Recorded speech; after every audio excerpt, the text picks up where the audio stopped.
How's it going, everybody? Welcome back to another edition of the Stupid Questions Podcast. Today in the pod, we're going to be talking with a legend of the sport who is still kicking it, Aaron Royle. He is a professional triathlete who is from Australia, multiple-time Olympian, junior world champion, has obviously a lot of skill, talent, and energy for the sport. So really looking forward to jumping into this conversation with him. Before I do, though, I just want to let you guys know that check this out.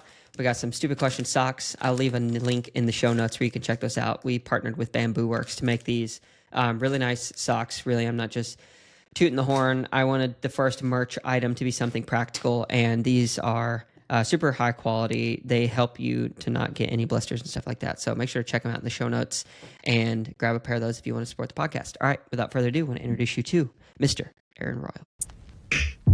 Sweet, man. So you said you're in Girona. Are you there for, is this your European home? Because I was reading a little bit online that you have some housing here and back in Australia, correct? Yeah. So I'm over in Girona. So my wife just got a job with Oz Triathlon. So my wife's British, and we first were living in Leeds in the UK, and then we moved back to Australia only about a month ago, or maybe 2 months ago now. And now I'm back over in Europe for some racing over in the European season. So it's been a pretty hectic last couple of months, which a lot of it was not planned, I guess. Like, this job that she got was not what we Hmm. were thinking. That was not on our bingo card at the start of the year. So Yeah. we've had to roll with it a little bit. But no, settled here in Girona. The weather's nice, the sun's shining. I can't complain too much. Yeah, for sure. Is it like Girona this time of year, is it pretty sunshine constantly, or is there a lot of thunderstorms that come through? No. Like, honestly, it's pretty good. It's pretty dry throughout Yeah. the summertime. It's about 30 to 35 in Celsius. So I don't know, that's about 90, 95, I guess, Yeah, it's Fahrenheit, warm. something like that. Yeah, it's warm, Hmm. and it's like consistently like it'd be like that for the next couple of months. So Yeah. I am Australian, but like I said, I spent the last 8 years, 7, 8 years living in the UK. So I think I've lost a little bit of my heat acclimatization Adaption. or adaptation. So I'm sort of struggling a little bit in the heat, but yeah, I'm coming around for that. Coming around Yeah. for all that. Yeah. Cool, man. Well, Yeah. first off, just want to say thank you so much for taking the time to jump on and allow me to dig into your life a little bit. I was just perusing around your website. It looks like you've done quite a few podcasts in the past. And do you have one that you are currently kind of a part of consistently? Yeah, yeah. So my website's probably fairly out of date as well, but A couple of years. yeah, yeah, yeah. No one goes on websites. No one uses websites anymore, really, I know do it's all they? Instagram, right? Yeah, Yeah. yeah. No, I've done a few in the past, but yeah, we've got our own. Yellow Gaines and myself started one. He's a good mate of mine. We were in the same training squad for a couple of years, just a few years ago, actually, with Joel Filio, so the JFT crew that most people would have heard of in the triathlon, particularly more short course athletes. But Hmm. yeah, we became good friends and started our own podcast a couple of months ago now. It's been fun. We're not Yeah. taking it too serious, like just get on and record when we can, and really just shoot the crap. Really, just two Yeah. mates talking about triathlon, sharing our Yeah. journey. Yeah. Yeah. I think that's a good way to do anything, honestly, because whenever there's a lot of expectation put on it, when I started this, I was like, yeah, it's going to be for fun. So whatever happens, happens. It's not some Mm. rip roaring success, but in terms of like download numbers and money. And honestly, I think that can start to take away the some of the best stories, because once you come at it with an agenda and an angle, it can be kind of tough to get people to Yeah. open up and stuff like that. Yeah, exactly. And I was laughing a little bit because Vicky Holland, so they obviously just did T100 Vancouver Hmm. on the weekend, and Vicky Holland, I can't remember. I should know the guy's name. That the other guy that was a commentator with Vicky, I can't remember his name. Sorry, but I can't either. they were both mentioning the podcast quite a lot.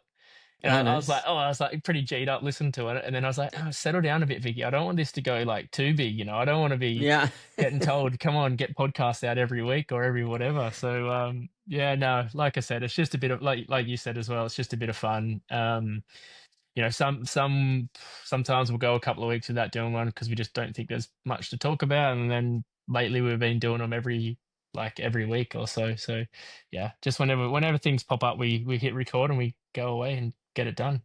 Yeah, cool, man. Mm. Well, first question I would love to open up with is one from your perspective, and it's a deeper question, so take as much time as you want to answer it. But from your perspective, who is Aaron? Oh, who is Aaron? Well, yeah, I mean that's a tough one. I guess I don't really. No one's ever really asked me who am I. Um, Score for me then. yeah, no, well done, well done. And I guess it makes you really think, who am I? I guess as I've evolved and gotten older, I think there's a bit more to me than just triathlon. But it's been instilled in me from a very, very young age, sport in general. So I started out as a swimmer, at a very early age, and it's really been ingrained in me from a very young age, and I've sort of pursued this career for as long as I've known, and I'm definitely getting towards the latter end of my career, the twilight years, I guess. And I guess, yeah, your perspective changes, and you realize that you're in a bit of a bubble, that this triathlon bubble or this sporting bubble, high performance, waking up day in day out, trying to get the best out of yourself. And yeah, I guess I'm starting or trying to see the Aaron also not as an athlete now, and like I said, it is coming to the end of, like, oh well, I'm like I'm calling end of my career right now, which isn't Yeah, the case. But I've been doing it for a long time, and so I'm definitely towards the latter end, and so I'm starting to I guess figure out myself what that is for me after sport. Yeah, and it is quite daunting. I know I'm kind of digressing here a little bit, but you're it's fine. quite daunting. I for a large part of my especially short course career, and a few years in the middle distance career, I was one of the maybe the top 10 for a few years in the world in the sport, and I know probably whatever it is that I do next is uh I probably won't be the top 10 Top best in the world, 10,000 or maybe? yeah, I know, but that's scary. Yeah, it's different. A little bit, like I've gone from this, and whatever it is that's next is probably going to be a whole new challenge, and probably starting all over again. But that's also exciting. So I guess I haven't really answered your question. I guess I'm a little bit at the moment in that phase where I'm, yeah, still, even 15 years later, trying to figure that out, I guess. Yeah, grappling through the Mm, dark a little bit. Well, it's yeah. interesting with endurance sport, like you said, you come into the twilight of your career, but most people that's like, mid to late 30s, which arguably is only like one third of our life potential. Mm, So there's two other lifetimes still to live, and hmm there's so many things that define who we are, I think, outside of how we view ourselves. But I was talking to Tim Don yesterday or 2 days ago about this question. It's like there's three kind of segments in my mind that have always existed in terms of how the identity of Seth or how the identity of Aaron lives. It's like how your family views you. So like those are the closest to you, whether you're a world champion or whatever. They kind of don't care if you your brother or sister. They're still gonna slap you around. So like they view you in that light. And then there's the view of how you view yourself. And then there's the view of how your fans view you. And each of those have like a very interesting peek inside to who you are because your family, they can see somewhat inside more than most people. The people outside, they don't really see anything except for the Instagram highlight reels. And then how we view ourselves is really defined by, what we allow those paintbrushes of identity to be kind of marked in. Like, do we paint ourselves in a box or whatnot? So, which one mm. of those do you like identify with as most you think? Um, Probably. Uh, yeah, I don't know. Good question again. And you've eloquently put that out so so brilliant. Sorry, you're talking to Tim Don about that, were you? Yeah, a Yeah, couple of days ago. Yeah. yeah. Um,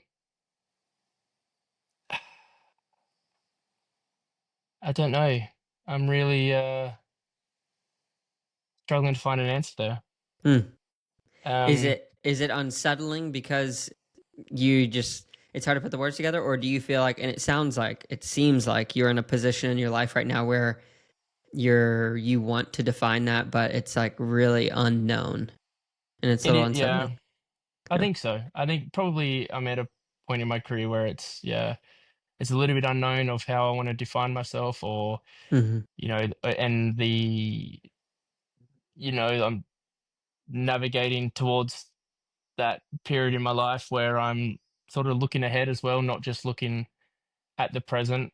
Mm. And there is a lot of uncertainty of what my future holds, and so I guess I struggle a little bit. And I guess because my identity, I guess, is in triathlon, it's in sport.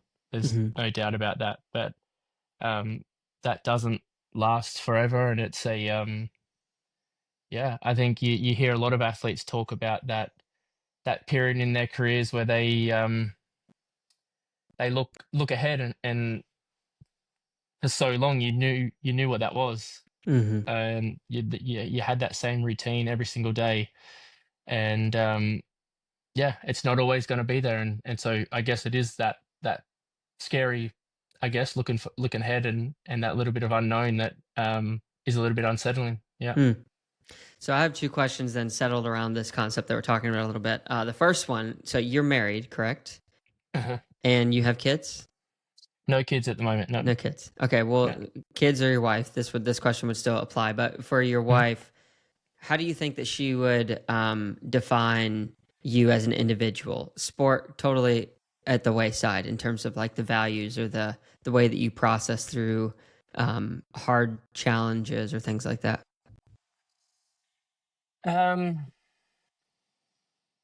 she would say I'm quite independent. I'm very stubborn.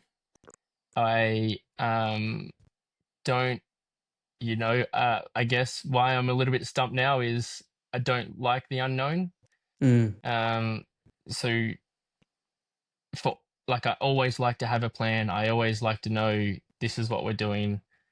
Um, and so she would. That's how. So that's what she would say, I think, of me. Particularly, I'm stubborn. yeah. And I like things to go my way, but also um, being Australian, I guess I've got that relaxed nature to me as well, and Mm, um, in certain things, so it's kind of counterintuitive to what I'm just saying now, but quite relaxed about certain things as well. So yeah, that's I guess how she would define me. She was also the high level athlete herself. She was fourth at the Rio Olympics, so I mm, guess we share very similar mindsets to performance and triathlon, and I guess there's no doubt that also then carries on into our daily lives as well. So mm. I guess we've got a different dynamic and understanding of each other as well. Yeah, for sure. How long have you been married? We got married in 2022. So Okay. we got together back in. So we both actually won the under 23 World Championships back in 2012. It was Yeah. So you've seen her in about action for a while then. seen her in the action for a while, yeah. And then we got together in 2015. Yeah. Cool, man. That's awesome. Yeah. Yeah, the reason I asked that is because I was curious. You brought out a couple of things: the stubbornness, and then the value on just high performance, but also like having a plan. And when I was thinking, kind of about the questions of what does the future hold, I've noticed in myself, but also in a lot of the high performance people who I've had on here and talked with, that there is an uncomfortability when it comes to something you can't control. So age being one of those things, and what does the future Mm. hold? However, with hearing a little bit of how your wife um, perceives you and how you perceive yourself, it seems like a lot of those values that you'll still be able to carry with you in whatever you do, whether it's within the world of sport, coaching or whatever. But Mm. even like I think of the business world, because like I have a friend who co-founded this company called Oakley Sunglasses, and they had Michael Jordan come on at one point to be kind of like an advisor. And Michael was interesting in his own right, very intense individual, really good on the court, but in the business field, he came into some of their meetings asking the question, well, what do you what are you going to do in terms of offense? But we're back. What is the last thing you heard me say? Um, did I just freeze for you? Did it? Yeah, you froze for me. So yeah, I was talking a little It bit about Michael Jordan and then, yeah, yeah. That's about what I heard. Yeah. okay, well, we'll go there and I'll try not to pontificate too much. But there's this concept like, so Michael was a very aggressive player, usually thought less about defense, more about offense. And he came into the boardroom talking with the guys from Oakley. And the idea was, maybe you guys are spending too much time on defense and not enough time on offense. Like, what are you doing offensively in the business world? And no one had really thought about that. And he really brought that to the boardroom from a perspective of being an athlete, having that different mindset. So, and I was questioning you a little bit about the other values and the way that you operate. I was thinking, oh, there's probably a lot of business acumen. So I was going to ask you, like, are you interested in business at all? Um, Definitely. I think so what's next for me, I guess, like once I do finish up, I definitely want to stay within the sport. So triathlon is like I said, Passion. it's my passion. So I do want to coach. That's partly what I want to do.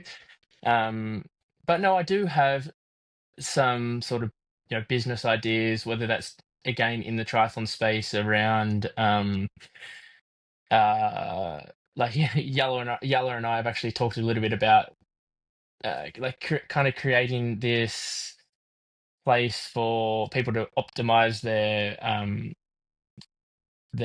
aerodynamics and creating triathlon squads and high performance environments for athletes and potentially camps as well.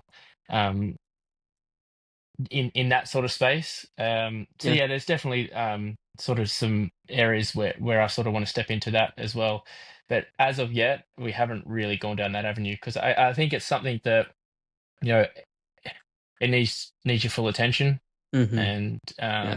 both triathlon and or whether you want to go down that space as well. I think I'm not certainly not good enough. Maybe Yeller is, but I'm certainly not good enough to be able to try and combine both. I really need something to, my full attention on Mm-hmm. triathlon to sort of eke and squeeze out every last bit I can before I sort of step into that space.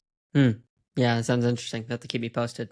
Mm. But I do want to go back now to Aaron as like a kid. So when I was reading about you a little bit, and you had mentioned this, swimming was very early on a piece of who Mhm. you became, even to the point to where you started winning medals, like state medals in swimming and running at the ripe age of 9.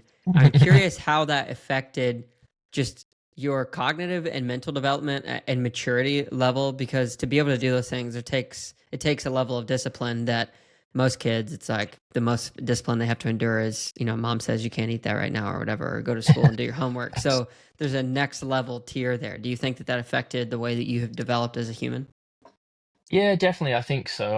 I guess you don't know that you're driven at the time, but looking back, I think I definitely was, and coaches and people around me definitely saw that.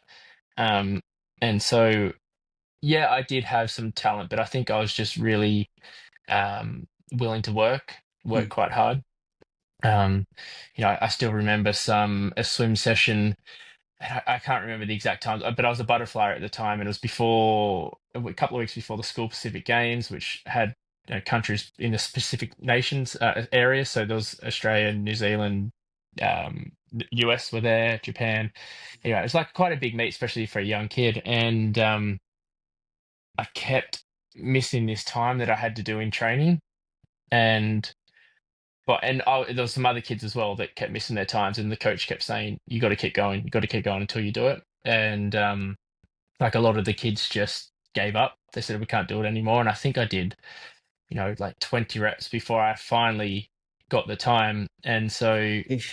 I think I knew, or at least people knew, that I had that drive in me from a young age. And it definitely has helped shape who I was. I think throughout my career, and I think it's partly a lot of athletes suffer from it a little bit, but the imposter syndrome a little bit. You know, I never I never thought I was that good. I always felt like I had to work really hard. and even then I had to get a little bit lucky. And even then, if I had a really, really good race, it was because X, Y, and Z wasn't there, or so I always suffered a little bit from that throughout my career. And I felt like the only way I could counteract that was having, some really good work ethic. And yeah, I really think that's sort of what sort of helped shape me as the athlete I was from a very early young age, which, like I said, I didn't really know I had at the time, but people had identified it early on. Yeah. What level of this drive and the way that you approach life do you think was nature versus nurture in terms of your parents' upbringing and the atmosphere you found yourself in? Good question. I'd say a little bit of both. My dad was, he was into the sport with me from a young age.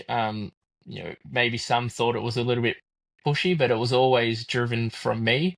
Mm. It was never him waking me up at 4:15 a.m. and saying I have to go swimming. It was, you come and wake me up if you want to go swimming.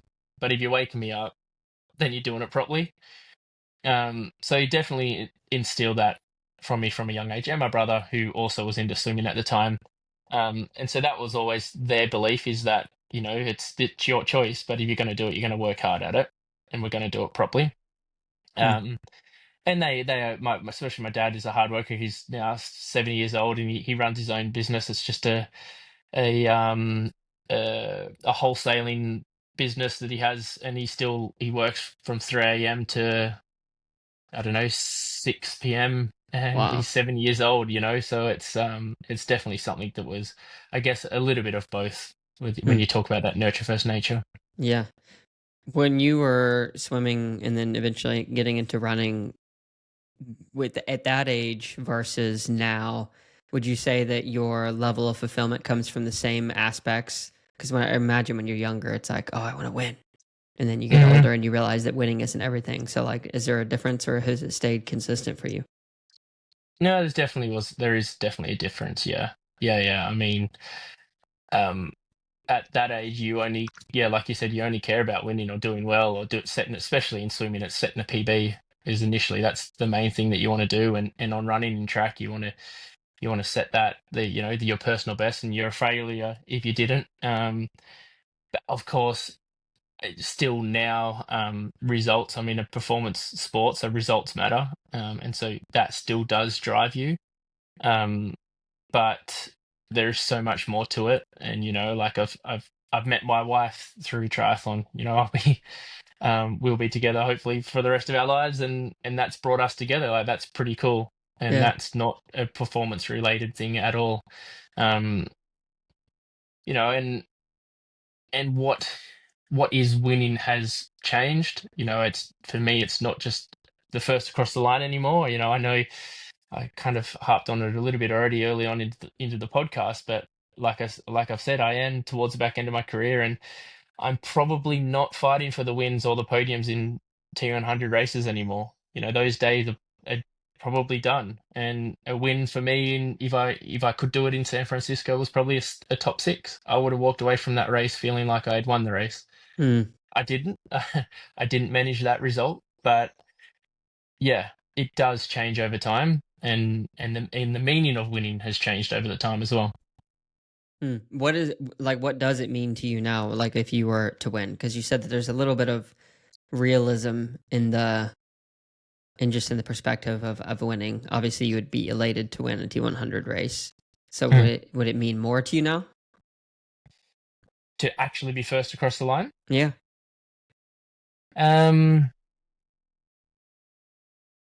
Yeah, actually, I do think so, and maybe that's counter to what I just said then, but I think it would mean more to me now. Yeah, yeah, because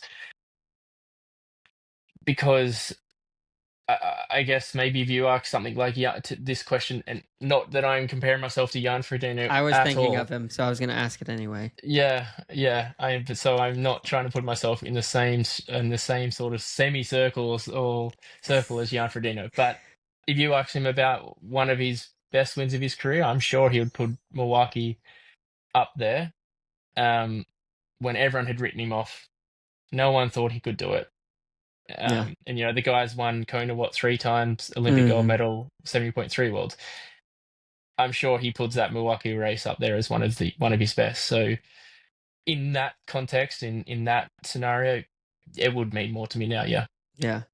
Yeah, I particularly remember that one because I think I watched a post race interview when in as he was explaining this situation, I was viewing it in my head because I remember when the guys came roaring past him on the bike, and he's got his position, even his arrow position, which was quote unquote dated because everybody was doing the whole faces Mm-hmm. slammed up in their face, and he said, Yeah. oh, they were holding way above 5 watts per kilo, and then they roll by, and he's like, no, I got to stay in my race, and then to watch him come across the line first, I was like, well, that's what it's all about because that I think for a lot of people changed the perspective on what it means to when is the highlight, when is the Mm. end, what is possible because he was 40, right? 41, 40. Yeah, he was. I think so. Yeah. I think at least I was I 40. was I was in that race, Yeah. and Did you go blowing yeah. by him? Uh, I did actually, and then he came back blowing by me again. Yeah, on the run. Well, no, actually, he came back by me towards the On end the of the bike. run. Okay. He had a second wind, Yeah. on the bike, that is, Okay. before he even got to the run, and he That's kind neat. of clawed his way back up. But yeah, so yeah, that was an incredible win, and like I said, I think for him that probably is one of the standout races for him, Well, you for still sure. got 5, 6 years, man. So a lot can Yeah. happen. The problem is, the body is tired. Like we said, I've been doing this. Not, it's tired, but it's sore, and Yeah. I can't quite do the work that I once was able to. Yeah. And Alistair Brownlee talks about the same thing. He still loves it. I still love it. I just can't quite get the same level of work or the work that I need done consistently. That well's The old been Ach- dug to bedrock. yes, yeah, the old Achilles is both of them. I think are hanging on by a thread. Mm. Yeah. Yeah. So shifting gears just a little bit again, I know I keep kind of going back, but I was curious with, you're talking about your dad waking up at 3 a.m., having you wake him up at 4:15 to go swim. Just that alone, without knowing him, like he seems to be like a pretty serious guy in terms of like getting stuff done, discipline, work at all costs. I'm Mm. curious for you growing up because I know every child goes through this metamorphosis of when we love our parents, they're the coolest people ever. We get to an age, you're like, oh, we write them off, they're complete idiots, they know nothing, and then we come back around. And for me, it was reaching a point in life when I was able to look at my parents and like see them as a human, like like they were a kid at one point, and I remember distinctly when these moments kind of happened in my life. Do you remember that happening for you? Like when you had a shift in the perspective of who your parents were? Yeah, I think so. From an early age, actually, well, not that early, but I left home when I was uh 17. So before I turned 18, soon as I finished school, basically, in high school, not university, I moved away to be with my coach. Well, at the time, my long-term coach that I had was about 3 hours away, and so yeah, there was a large portion there where I didn't see them, my parents, that is. Um, but they always still remained my number one fans and number one supporters. And you're right, like early on, they know everything, and then there's a period where they know nothing in your Mm. mind. Hmm. And then it shifts, and you go, man, they're actually right all along. Yeah. um, and I don't distinctly remember when that happened for me, but yeah, probably in my mid 20s when you mature a little bit and y- you realize that you're um, wanting to buy a house, and you're speaking to someone, and the first person you call when you're 28 years old to ask the question is your parents, and you're like, Mm. or even like. I bought a sofa. Me and my wife bought a sofa the other day, like a couple of months ago, and we FaceTime her mum to help us decide which one we want. It's like Yeah. we're now 34 years old, and we're still going to them for life advice, Yeah. even it being buying a sofa. But no, you're totally right. It does. It changes over time, and um, yeah, it's good to have their support, and it's been great for me over the years. Mm. Yeah, and it's also the presence too, I think, because I was thinking a couple of things. One, when I'm working on a car, and I have to do some kind of like car maintenance or there's some issue, I have many times come to a place where I'm just like, it's impossible. Like I feel like all hope is lost. And Mm. it's my wife's father, because he's like more or less my father figure now. But I'm like, well, if he could just come in here, like we'll get it figured Mm. out. And Mhm. it's the same thing. Like I was in New Zealand for Worlds, and I spent a little time with Mark Dubrick afterwards, and we were out in this swimming in the ocean one time, and there was a guy who actually warned us that the riptide was pretty serious, and I consider myself a pretty strong swimmer, so it's like whatever. Anyway, I got pulled out far enough and couldn't move to a place where I started to panic a bit, and I was like, Mark, like you're probably gonna have to come save me. But it was literally just him being there close by, or whoever it is that we kind of view as that, you know, Mm. idol figure. That presence gives us some kind of a boost or like the ability to believe in ourselves. And I think it's so cool when we can have parents that have that, because I think that really could be drawn a very close correlation to like what the success of a child looks like going into adulthood if they have that support. And it sounds like you did from your parents, which is really awesome. Yeah, no, definitely, and yeah, even now, like my father-in-law, when we bought our new house, like in Leeds just not too long ago, he was up helping me all around the house because I'm useless, and but like you said though, just having him there gave me the confidence to actually start hanging the railings up in the and putting the cupboards together because Mm, yeah, without him there, I wouldn't have attempted it, but him just being there really helped. So yeah, yeah. 100%. Yeah, it's neat. So who do you think you're more like, your mom or your dad? Oof, probably. Actually, good question. Um, Probably dad. Yeah, Yeah. I'd say we in that aspect. My mum's pretty far more relaxed than I am, and I look more like my mum, but I probably have more personality traits as of my dad. Yeah. Yeah. That's a good combo. The good looks of the mom and the the Yeah, the hard work of the dad. exactly. Yeah. Yeah, That's why your wife married you, right? yeah, exactly. So let me ask you this question. Why have you been successful? Because like you've been to the Olympics, you have obviously had that strong work ethic, had good middle distance career, and I'm sure many other things that I'm not even aware of. But why have you had the success that you have had so far? Um, well, obviously, the work ethic. I think my ability to persevere.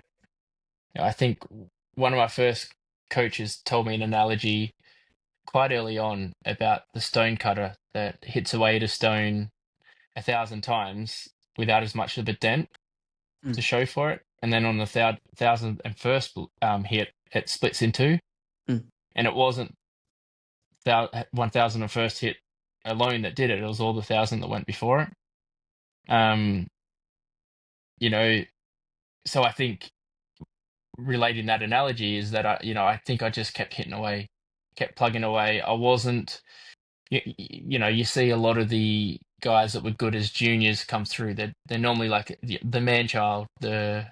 and I definitely wasn't that. And it's easy to lose younger athletes when they are quite good before you get to that pubescent age, and then they kind of fall away and they lose their way to the sport because they were good, and then they suddenly aren't because a lot of people develop at different ages. And I sort of just kept persevering through that. And that trait, I think I continued throughout my under 23 years and then into my early to mid 20s where I just kept persevering, just kept showing up.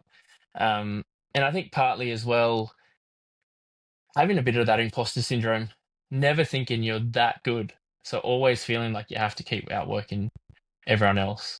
Um, I think that went a long way to having some of the success I did. And then if you look at it a bit more practically, definitely my strengths as an athlete in a period where, so being the swim, um, being quite strong on the bike in short course terms, and then typically running quite well off a tough bike, that aligned at a period where we had the Brownlee era, the Gomez era, where a lot of the races were breakaways. And so that always kind of aligned with my strengths as well. So if you look at it practically, that certainly helped. So yeah, combined with all of those, I think that really yeah, was a bit of the recipe for my success in those years. And I had some good coaches along the way, really good training squad, good support from federations, all of those things that you need. They all need to align at the same time, which I was lucky enough to have. And yeah, really, really good training squads that made it fun. You know, I genuinely, for a lot of my years, was training, spending, 30 hours a week training, but also months away on training camps. And European, being in Australia, we tend to have to go to Europe for 4 or 5 months of the year, and we had a good squad, and that made it fun. And so I think a lot of these things need to line up for a successful athlete to sort of flourish over the years that I felt like I was able to be successful, which was quite a long period. And like I said, that success has changed a little bit over the years, or what it looks like to me. But yeah, I think that those sort of recipes that you need, or those sort of aspects that you need, are the ones that really helped. I think helped me have the successful years that I had. When you were mentioning earlier kind of this concept of, no matter what happened, you felt like you always had a little bit more to grab after. The mountaintop was just a little bit beyond reach and you had something else to strive for. Do you think, or have you, I'm curious to know if you've ever met an athlete within triathlon or outside of triathlete that you feel like that they had got to that point and there was nothing else to go for? Like, I want to like get into the head of anybody who's ever won the world championship or a gold. After Christian Blumenfeld won gold, like they always usually want more. It seems. Yeah, I think so. Yeah, I mean it's human nature, right? I think so. I'm not unique in that aspect, but not being satisfied, I guess, is what comes to mind. Is a trait that a lot of elite athletes have. And again, in my twilight years, I just wish sometimes I could just go back and go, why weren't you happy that you got Yeah, just drink that third in. at third at the World Series race on the podium with Alistair and Jonathan? One of my best ever races. Why couldn't you just appreciate that rather than go, oh yeah, but Javier If Gomez got a flat tire, so that if he didn't get the flat tire, you would have got fourth. It was kind of like that is my exact mindset at that time. In that race, yeah, of mm, course I was happy to get third, but I always just felt like um, I needed to keep working hard because I got lucky. It wasn't mm, because of all of the work that I put together over the years. It was because I got a bit of luck, is how I viewed it at the time. yeah, where does that come from? Is there anything underlying that where that belief system came from? I don't know where it came from, as in, or why, but I think it was, yeah, like I just never really thought I didn't think I was an athlete that was that good to be able to stand on the World Series podium. Which seems Like, crazy yeah, to I me. know.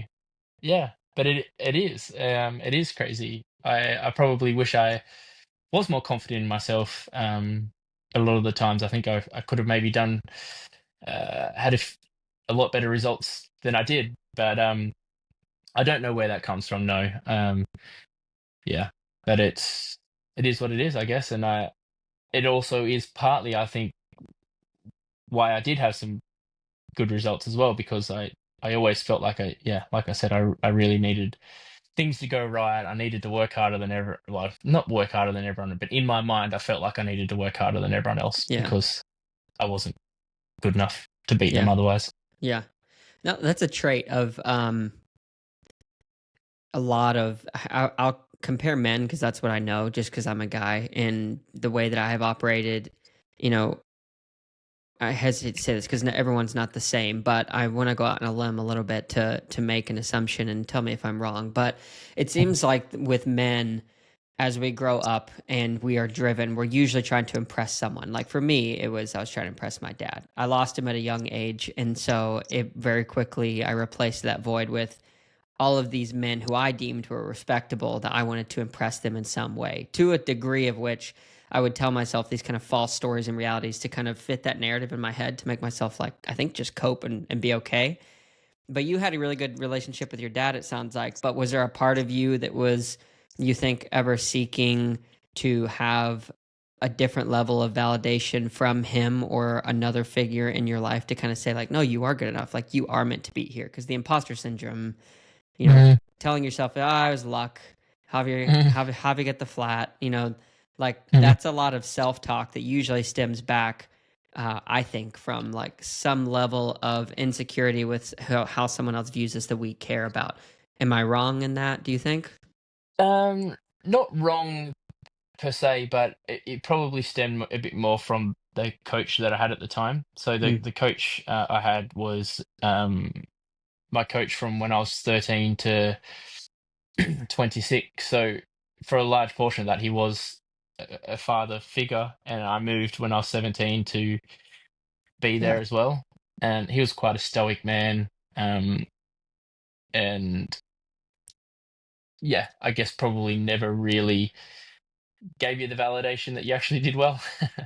um, and he did some really good things as a coach, and yeah, we had a really good run of it. But yeah, it probably stems a little bit from that, Mm, and also yeah, feeling like he was always a level-headed kind of guy, so his emotions never got too high, as in terms of race results. Um, so when you did well, there was never like this big elation, and when you did bad as well, and at the same time, there was never like the world's caving in. You kind of kept a pretty level head, but yeah, I think probably it stems from that, not really knowing where you stood a little bit, not getting that validation that no, you actually did a good job. yeah. Uh, yeah, Yeah, it's interesting. Have you seen the movie Whiplash? I've heard it, but I haven't seen it. No. So I watched it somewhat recently, the past year or so.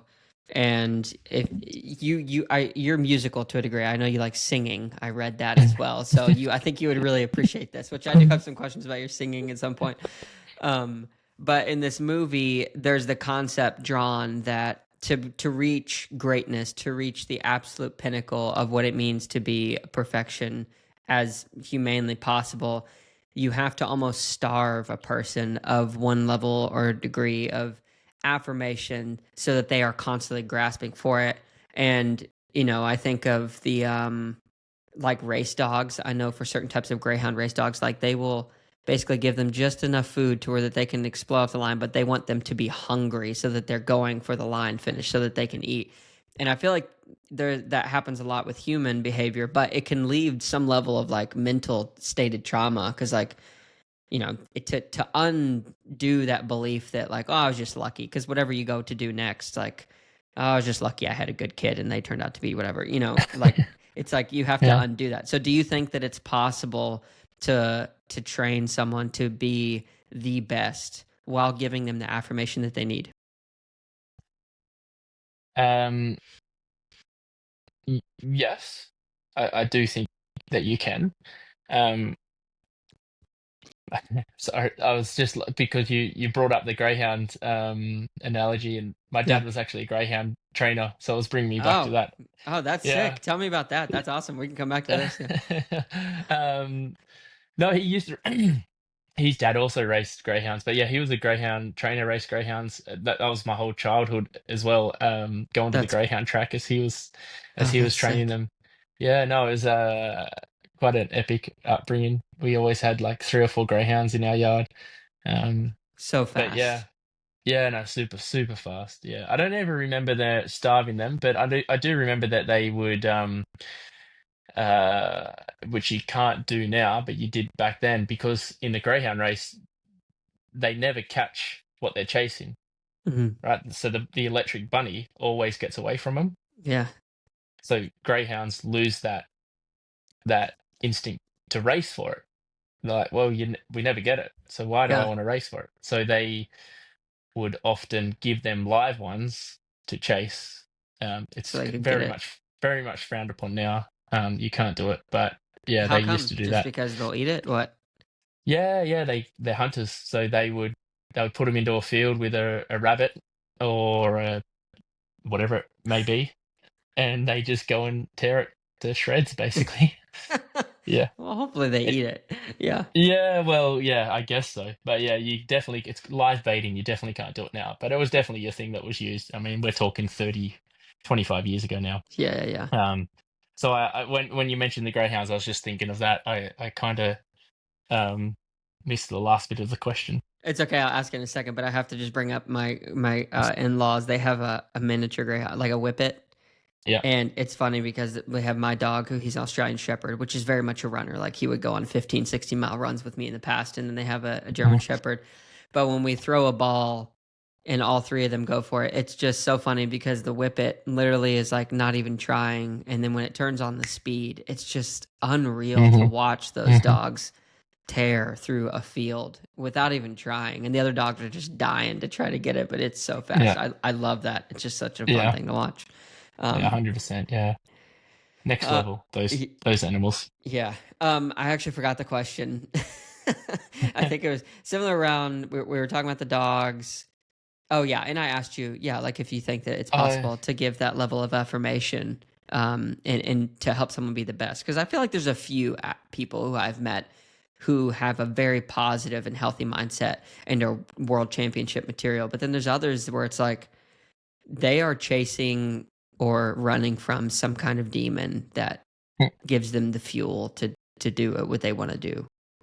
yeah, or whether it's a demon or whether it's a I've listened to, we spoke about Jan. I've listened to a podcast with him, and he along similar lines as well. Not that he didn't think he was not that good. I don't think he ever mentioned that, but he always felt like he needed to work really, really hard, and he was um not the best, not the most talented guy there.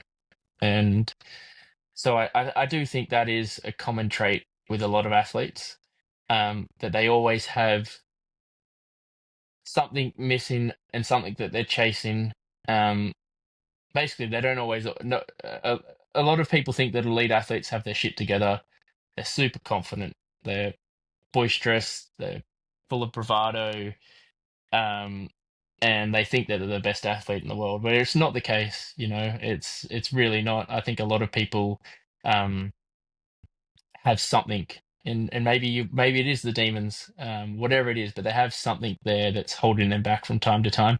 Mm. Uh, and I think there's a lot of really, really good athletes out there, and that's what I actually admire about those athletes that stay on top for a very, very long time, because they have been able to manage that. They've been able to manage whatever it is that may be their kryptonite. They've been able to manage that and still perform, which I really admire. Yeah, the external pressures, the expectations of others that somehow become our own whenever we Mhm. reach a level, because we like that affirmation when we cross the finish line and everyone wants your autograph. But it's crazy because even in things like the Olympics, you're talking about fourth place who is sometimes hundredths of a second behind, but then they're forgotten into obscurity when, for Mhm. all intents and purposes, they're the for that day or a week ago they could have been first. They could have been, Yeah, yeah, it's crazy. yeah. I mean, I lived with that. My wife was fourth at Rio Olympics, only a couple of seconds behind the podium. Who was a housemate at the time, Vicky Holland. They were good friends. They are still good friends. They were both bridesmaids at each other's wedding. Yeah. Um, but yeah, she really, really struggled with that fourth place, and because she put so much of her self-worth Mm. into that. And on any other day, it could have been different. I think she was definitely good enough to podium, and she wrestled with that, and it probably, to be honest, probably took her a couple of years to finally. She'll never be able to watch the race. She'd never be able to bring Wow. up. She'll never be able to watch the replay. She doesn't even know the results. Like, she knows who was in front of her. But even just the other day, we were talking about someone that finished fifth, and she's like, "Oh, was she fifth? I didn't realize she was in fifth." Yeah, so it's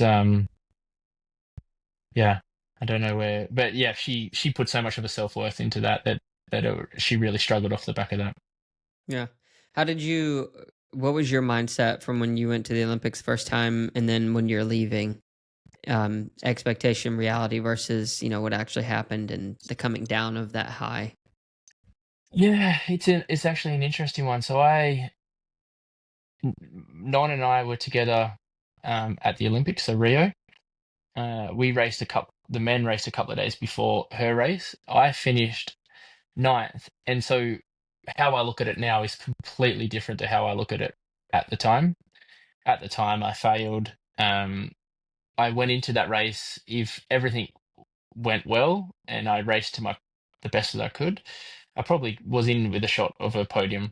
Um, and the results that I had in the previous 12 months before suggested that that was the case.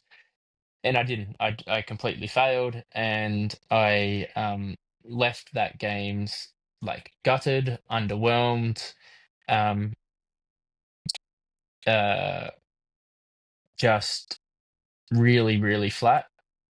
And then compounded with the fact that my now wife, my partner or girlfriend at the time, was fourth. It was a really anticlimactic Olympic Games, and I really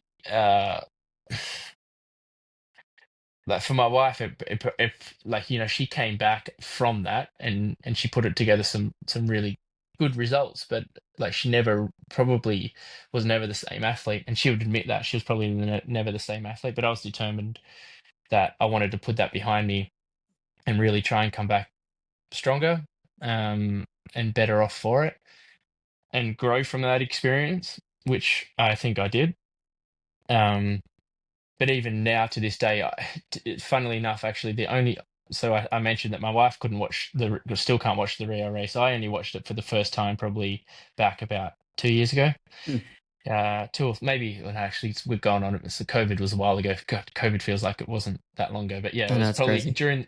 during COVID on a trainer ride. I watched it, so it's probably 6 years after the race is the first time that I could actually bring myself to watching that race, and not so much because it still hurt, but I just was like, I don't need to see it.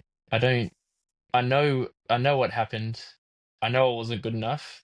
I don't need to go and watch it back again. But now I look back at it completely different. And I don't know whether that's because I look at it now and go, man, I'd love to be in a position where I could finish top 10 at the Olympic Games. Yeah. Um, um, so it maybe feels a little bit more foreign to me. I'm not sure. But I guess as well, just growing up and maturing and aging, I think, that does happen. And I look at it now and I can be quite proud of that.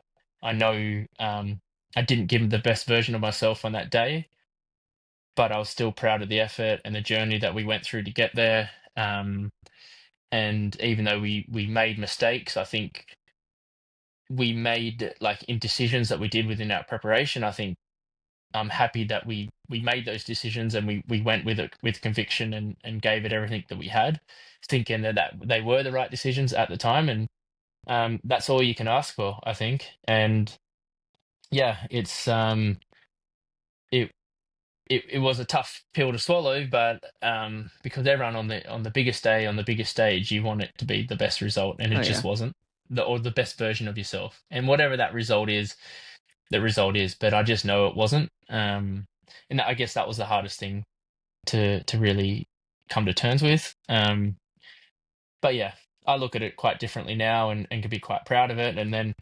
the Tokyo Olympics was a different story. I was there as a domestique, and so I was there to Oh help or a team player. And again, we didn't get our objectives, but it was definitely a different sort of feeling for me. Whereas, like, I still look at it and go, I wish I could have done a better job or a different job. Not a different job. I maybe could have done things a little bit different, but I still effectively did what I was there to do. I helped get Jake Birtwistle was the guy that had shown up until that point that he was a medal contender, and so we were there to help him. And his swim was what he was lacking a little bit, so I was there to try and bring him up to the front, which we managed to do. Um, but yeah, it was a different experience. I think that Tokyo one, whereas my own personal feelings about the games weren't reliant on my own personal results. they were reliant on other people's results. And so whilst I'm disappointed that we didn't get the results as a team, I look at it slightly different to how I look at Rio. Yeah.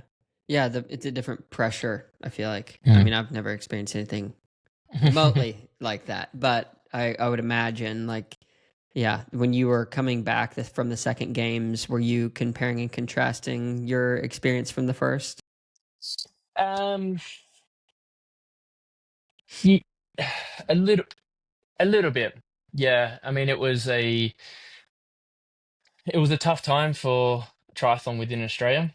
Um, the whole team performed quite bad, I'd say. You know, two of the females got lapped out. Our relay team got lapped. Jake didn't perform to the way he was capable. And yeah, I mean, Matt Hauser and I were there as team domestiques, and you know, we kind of did a role, but we didn't. Wasn't satisfying, and so um, yeah, coming off the back of that was a challenge, Mm, and how I viewed it was quite different, I think, because whilst whilst after Rio I was disappointed, a lot of people around me were quite happy for me. They're like, that's a great result. You came 10th at the Olympic Games, you know, and those closest to me knew that I was a bit disappointed, but the vast majority were like, you know, way to go, you know, top 10 at the Olympic Games. That's pretty bloody awesome. yeah. Whereas at Tokyo, the whole team underperformed, and we're from a rich triathlon nation, and we copped a lot of criticism, and that was quite tough, especially, like I said, for those guys that were there racing in the relay team, and for Jake that was there racing to get the result, and those that got lapped out. So yeah, yeah, I think we probably as a team struggled off the back of that quite a lot, and fairly, like, you know, rightly, like I said, Australia expect a lot from their athletes, and we underperform. So there comes a level of criticism with that. Do you feel like that bridges were burned with any people because of the performance? Or is everybody cordial? Not between the athletes, at least. No, no. I think The we actually federation? stuck maybe a little bit with the federation. Yeah, yeah. I think you know, it's really hard to know what the right answer was, or the right approach, especially throughout COVID. So Yeah, um, we were in Australia. We were locked within the country. When we were in the country, things were pretty good, right? We could yeah. swim.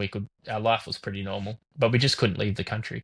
And so the whole Olympic team hadn't raced a world level race between September 2019 20. and basically the Olympics, which was 2021. So that you almost gone 2 years, where the rest of the world, or most of the world, it, albeit it was very limited, there was probably four or five. I think there's four World Series / World Cups that went on in Europe in 2020 that the rest of the world got to race, and the decision by Triathlon Australia was made to keep us in Australia, and so, and I'm not criticizing that, because I know it was a tough decision, and no one knew at the time what the right one was to make. But in hindsight, I think it was not the right one, and yeah, there's been some backlash off it. The whole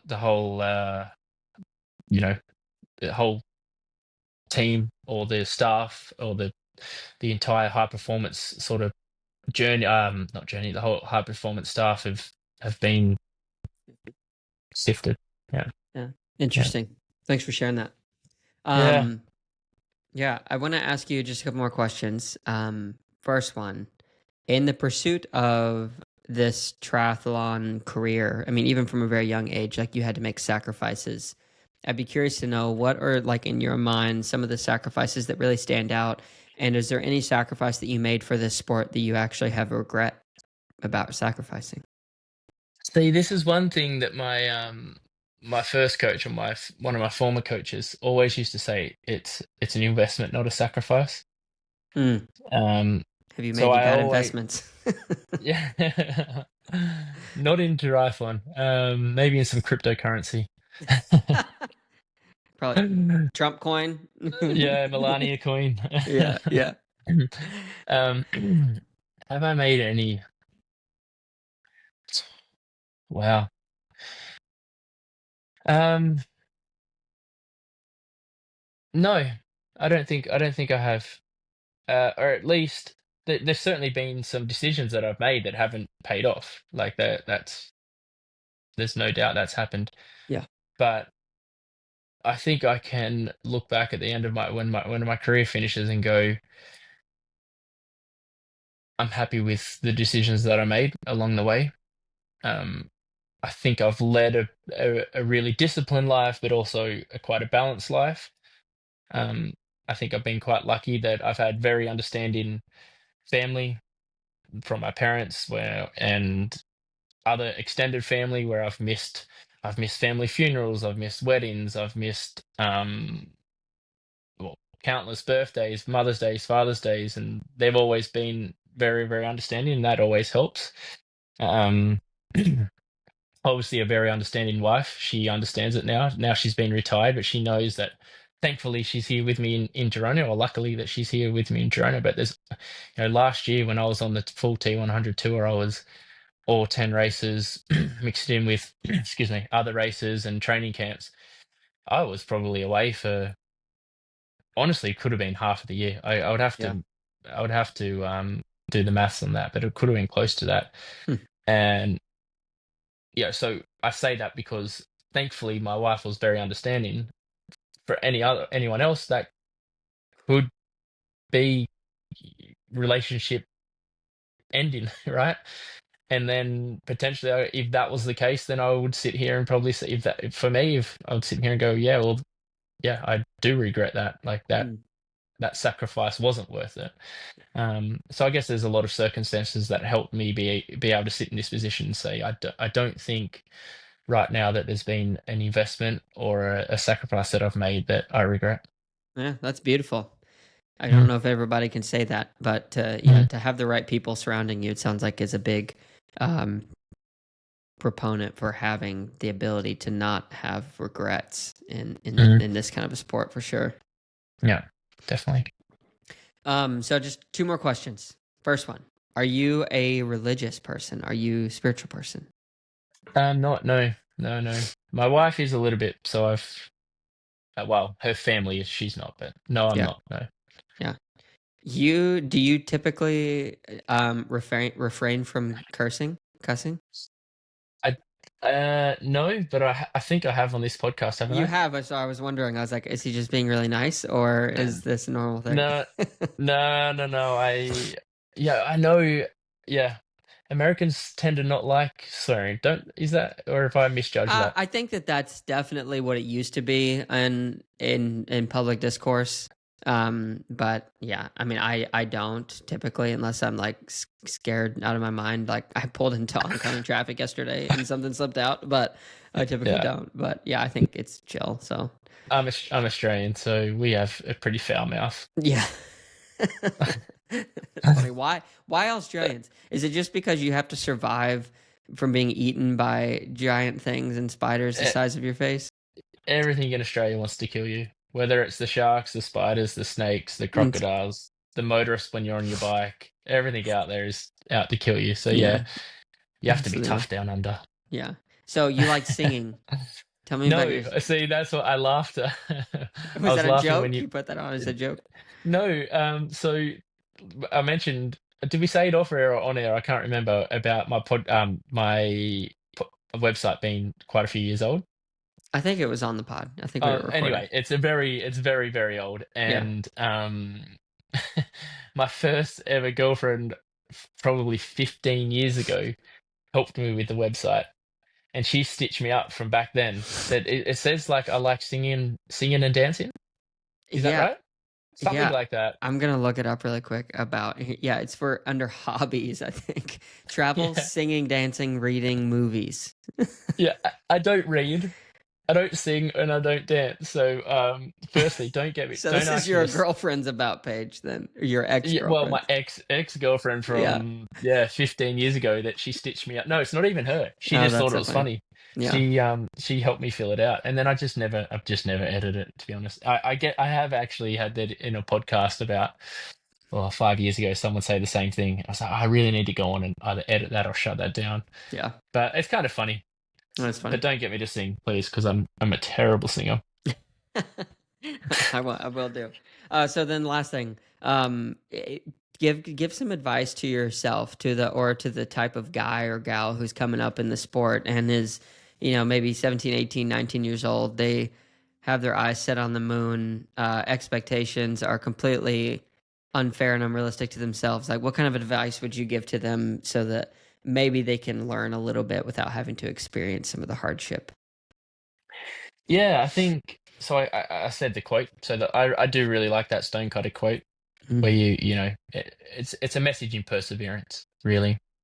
Um, you really in this sport it, it really rewards perseverance, people willing to go the journey.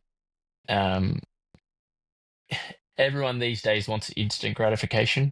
mm, We all do, and you're not going to get it in this sport. It's too hard.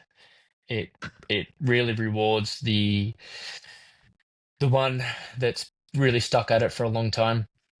It's an endurance-based sport, so it tends to favor those that have, been through a lot of hours of training. yeah. Um, so yeah, I think those two ones. Don't look for instant gratification. You're in the wrong sport if that's what you're after.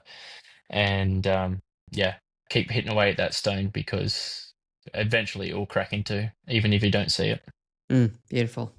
Well, Aaron, thank you so much for taking the time, man. I really appreciate it. If you are gonna always be in Girona, I would love to go there someday. So I'll have to try to seek you out or something. But yeah, thanks for taking the Yeah. time and sharing. No, thanks, Seth. Thanks for having me. And yeah, Girona is an awesome place. Great coffee, great food, great cycling, So great check weather. it out. So Yeah, yeah, go check it out. thanks. Thank you so much to Aaron for coming on the pod and allowing me to dive into his life. I love stumping people with questions, even though it's these key questions that I typically ask almost every guest. I need to come up with some new ones. So if you guys have any ideas of questions that I should ask that you find really interesting or make people think in a different light, let me know. But again, Aaron, thank you so much for coming on. Really appreciate that time getting to spend with you. And for all of you now listening, just want to say thank you so much for being here. If you do want to check out the socks from Bamboo Works that we partnered on getting made, they say on them, "Who am I?" which is kind of cool for the who question that I typically ask. And then they have a little 25% off discount code on the back, and they have the SQ logo, and they are really cool blue colors. So check those out in the show notes below. If you are listening on YouTube, please like, comment, subscribe, hit the follow button. If you are listening on any of the podcast platforms, if you could comment, like, review, those things really help continue to grow the podcast, as I've said a billion times before. So check out the show notes. Thank you guys so much for being here. Thank you again to Aaron, and we will catch you guys in the next one. Peace.